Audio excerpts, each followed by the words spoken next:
saiu da casa de Pilato e os soldados começaram a espancar. Lhe puseram uma coroa de espinhos, também lhe deram cruz pesada para levar. Com a canas ele batia na cabeça, as suas vestes começaram a ensanguentar. Com o suplício do peso ele caía, os soldados batiam pra Jesus se levantar. Madalena pediu licença ao soldado e foi com lenço o rosto de Cristo enxugar. Aquele pano ficou ensopado em sangue, sua mãe chorava sem poder te calentar.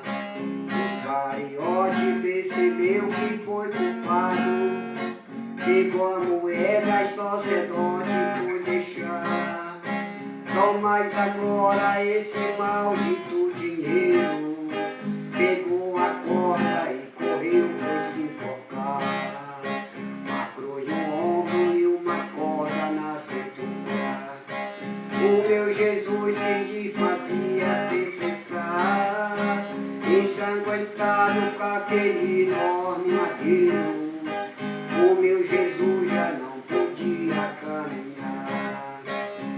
Observaram que o Golgota era distante, obrigaram a Sirineu e ajudar. Crucificaram lá no monte da caveira, meu Senhor tão verdadeiro, que morreu para nos salvar. Outro novo que José tinha comprado, foi suportado ali o corpo do Senhor.